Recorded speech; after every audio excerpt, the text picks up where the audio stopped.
And well, this the is the whole guys would point. come up with that because in the politically correct world and being in front of the on the television screen, that is too much of a risk for them. But they can get away with it. But you see, the thing is that, as we said before, women and men are biologically, psychologically different, and that's been proven scientifically endless times.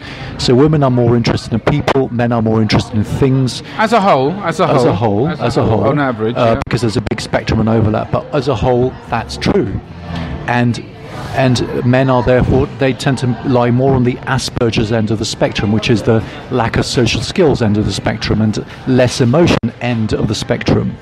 And if you look at animals, and remember we said that there's a genetic thread throughout the millions of years of history. The female of the species is usually the more visually enhancing, the more enticing, whether it's by smell, whether it's by vision, whether it's by noise. She is the flower, and the male is usually the hunter. And therefore, it was common sense for the lady who's the group leader to choose a female Father Christmas and fishnets, because women are more objectified, because that's how nature works, that's how we're set up, because men hunt. Men are not going to hunt someone who looks like a man, are they? They're going to hunt I don't know, woman. in this transgender world, but actually funny enough, you're probably right, even in this transgender world, for a male to become a woman, they probably put a lot more makeup on to make themselves look more attractive as a woman. But equally, you know? like a woman. Because think about it. Because the thing is, they're not just saying, "Well, do you know what? I want to be a woman, and I'll just put on a skirt and a pair of high heels. I'll keep my hair short and all that." No, they go the full caboodle. They get their ears pierced. They wear makeup. They make themselves look more sexually attractive, because their perception of actually being a woman, even as a transgender, is not, oh, I'm living in the wrong body. Male actors have to wear makeup, don't they? But and the French. But even in nature, okay, the stuff that's good for you and stuff that is fertile usually has a pink flush, a red colour, and it's curvy. And there's no sharp edges in good things in nature, and again the hip waist ratio is greater in fertile women with high levels of estrogen, and that's why, for instance, a red curvy sports car is attractive, because it reminds you of a woman. It reminds you of something fertile. Well, it's to do with well, there's a couple of things to do that. So we are, and this is pretty much hardwired into our survival part of our being in some ways. So things that are glossy we're attracted to, because it's to do with its association with water. So in the caveman days, when we were going looking for water would actually have that glossy reflection. So we knew that it was actually something that would actually keep us alive.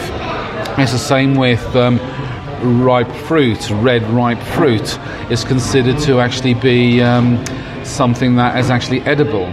So we are attracted to it, and in some ways that's how, whether it happened by accident or whether advertisers and campaigners actually went down that road, it's actually more sexually provocative. Also, when she's ovulating in the middle of her menstrual cycle and she's maximally fertile, the high estrogen gives her face a flush, which is more attractive to men. So this objectification has a biological basis, I'm afraid. But where people go wrong is that if it's done excessively, if it is done inappropriately, that is wrong. If it's done offensively, that's wrong. But we are who we are, and by destroying differences, you disintegrate structure and organisation. Yeah, there's a difference between accepting certain situations or acknowledging certain situations as part of our human being, our human nature. But there's another thing about crossing that line and actually being, basically crossing the line and actually being inappropriate and sleazyfying it, I suppose you want to do. So there is a line, and the thing is, but no one has decided what that line is. Well, did you see there was something a couple of weeks ago about I think it was female university students, and they they probably walked around in skimpy, lacy underwear saying, "This is not an invitation." Okay, no, I didn't see that. Actually, do you want to expand on that? Well, it was all about the fact that women shouldn't be criticised for wearing sexually provocative clothes, and that by wearing something sexually provocative doesn't mean that they are. Yeah, I've got to say, something. I can't process something like that. Now, if I'm going to go to Venezuela right now wearing a Rolex and I get mugged, I've got to say I attracted that level of attention. Correct. If a woman wants to dress sexually provocative, she's actually, she may choose to actually be able to wear anything she wants, and she's entitled to do that.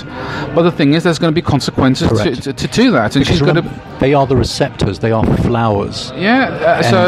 So if someone says to me, "Oh, this is not an invitation," then why are you wearing it? Because if you're not using it to be sexually provocative, then you're just wearing. Then ultimately, all you're doing is wearing clothes to actually keep you warm. If their dream man came, they wouldn't exactly be complete. No. But if wearing clothes is just the necessity of having to wear clothes to keep you warm, then actually, why don't you just wear a baggy pair of jeans and a baggy top and be done with it?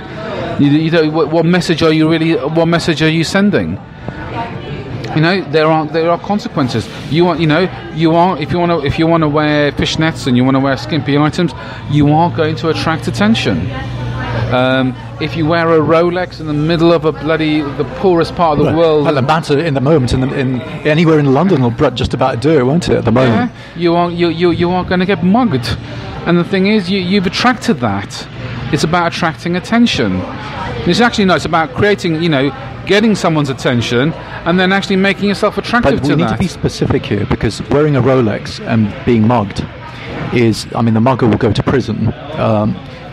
There's nothing wrong with wearing a Rolex, but you have to understand the nature of the environment that you're in. So there's nothing wrong with a man approaching a woman. There is something wrong with him forcing himself on her, obviously. But you have to understand, and most women do, let's face it, most women are sensible. They know that men will be attracted by what they wear. They know it. And they behave accordingly. They will flirt, and they'll show a bit more cleavage, and flirt and cross their legs, whatever they want to do. So you have to understand the nature and the environment you're in, and men are hunters, and if you are provocative, you will get attention. Well, I was out at dinner on Tuesday, and it was a big event, and right next door to the venue was a little nightclub, and the woman who was at the door, who was actually picking up names and everything, was highly attractive in a short skirt. She had long legs. She was wearing open-toed sandals, very well groomed. And it was cold. It was cold. Yet, why did she choose to do that? She didn't do it because she felt good about herself. She did it to actually pull. She did it to pull people into the nightclub. And what, did she wear a sign saying, actually, this is not an invitation? Actually, no, it may not be an invitation to touch, but it is an invitation to look. If you don't want people looking, then don't wear that. Yeah, no, I agree. Yeah, it's like a shop window. Selfridges and Harrods, they put those mannequins in highly elegant outfits and things like that. Why? Because they're attracting you to actually have a look, to then come in and have and be interested. And that's just basic. And that's just basic marketing. Mm-hmm. You're absolutely right. And I don't get it. I don't get it. They're just causing themselves all sort of problems, and then then you get all these men who then say, "Oh, do you know what? You're sending a message to me. Now, if you don't like the message you're sending, change the message." Well, you see, there is nature. They've even done research at work where they look at what happens when a man and woman talk together socially, and they just show a bit of social interest, not sexual but social. And what they found is that a woman will take that conversation as nothing else but social. A man, if a lady indulges in social conversation, will think that she's sexually interested. That's the nature of the environment that you're in. Yes. The other thing about what we're talking about, some of these ladies, as I said, who are hard-driving executives and going up the career ladder and so on, is that is that they've also shown that, as you said, men want to be able to spoil women. Well, women like men who try and spoil them. Most women, they've done the research on this, and they found that even, for instance, men opening the door for a woman, women love that. And why do they love it? Because it shows the man is ready for commitment. Because remember, a hunter must show he's ready for commitment because he's a hunter, and he'll just go on hunting. And the other thing to bear in mind is that research also shows that women, even if they're asked how much money they earn with respect to their partner, they always overestimate the money their man earns and underestimate how much they earn, because they don't want to show, if they're earning more money than the man, that they are earning more money than the man. Yeah, and we can go down the whole significance that a man feels, but it's the woman showing it even on questioning.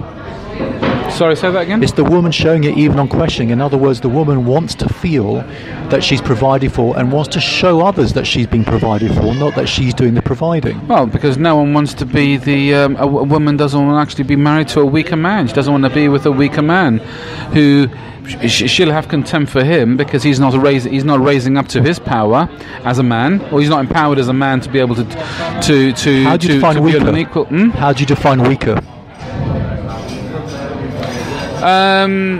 What do you mean? You said a woman doesn't want to be... A woman who looks after a man, who has to mother a man. Because let's face it, we don't marry, we may marry someone who wants to resemble our mothers, but actually we don't sleep with our mothers. So therefore... It's all about getting the best sperm. So it's all about getting the best sperm and DNA, so you want the most powerful man. All right, and because we see, and maybe the women see a powerful man is to be their father, or in most cases, we will actually look for someone like our fathers. Maybe so, but you see, in caveman times, the men were physically strong. Today's currency of power is money. That's the issue, and therefore you have to be able to provide for your lady, for her. It's money. It is success. It is. There's a number of variables. There is a level of physical strength. There's got to be a level of money, power. If you associate money to power, that's fine. If you associate physicality to power, it comes down to power. And if a man's less powerful than a woman, she will struggle with that relationship later on, and so will he, because he'll then go and actually have an affair with someone who he doesn't feel inferior to. He doesn't feel inferior to. So anyway, guys, I think we've exhausted that one. Let's leave it there for today, because we're just about to wrap up. We've got time for one quickie. There was an interesting little thing on they did some research, and we talked before about treatment for depression, which is neurofeedback, whereby you watch a film and you make yourself think positively, and the more your brainwaves go into the positive thinking pattern, the more smoothly the film runs, and the more you practice this, then the more naturally you will think positively. Well, a film actress was having difficulty getting over a boyfriend, and what they did is they looked at her brain activation when she saw pictures of a boyfriend, and it lit up like crazy, her ex-boyfriend. And after doing the neurofeedback, she managed to reduce the activity in her brain, and she got over the relationship in that way by changing the pattern of her thinking with neurofeedback. So it's a fascinating little report, and underlies the importance of getting into the right pattern of thinking. Well, thanks for that. So let's wrap up on that one. Okay, guys, thanks very much for listening. Actually, I think we're going to leave it there, and because we're still going to have one next week, because Theo's going to be going away to Athens soon for Christmas and New Year. So we will talk to you next week. You here next week? I am indeed. Okay, so we will have a conversation with you next week, and we look forward to listening. And thank you very much. Bye bye. Thank you. Bye bye.